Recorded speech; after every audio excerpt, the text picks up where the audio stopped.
உரிமைக்காக கெஞ்சிட்டு இருக்க கூடாது. இந்த நாடு நம்மது, இந்த நாட்டுக்கு நம்ம தான் சோறு போடுறோம். அப்ப உரிமைகளை நமக்கு எவனும் பிச்சை போட மாட்டான். நாம தான் தேடி போராடி எடுத்துக்கொள்ள வேண்டும்.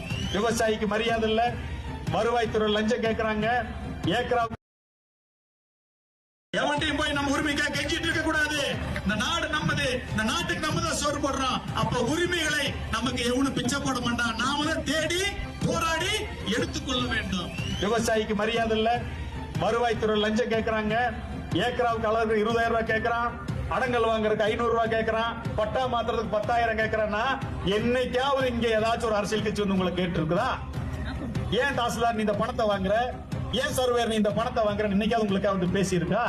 இவெல்லாம் நம்ம குதிரை சவாரி செய்யறான், நம்மள சொண்டி சாப்பிட்டு இருக்கிறான். சாதாரண ஒரு கட்சிக்கு மோட்டார் சைக்கிள் போக ஆரம்பிக்கிறாங்க, 10 வருஷம் கழிச்சு காத்த என்ன வருது, ஃபார்ச்சுனர் கார் வருது, அவர் பேர்ல ஒரு குவாரி இருக்குது. எப்படி இதெல்லாம் முடியுது? இவங்களுக்கு தான் நம்ம ஓட்டு போட்டு இருக்கிறோம், இவங்களுக்கு தான் எம்எல்ஏ ஆக்குறோம், இவங்களுக்கு தான் எம்பி ஆக்குறோம். எப்படி பிரச்சனை தீரும்?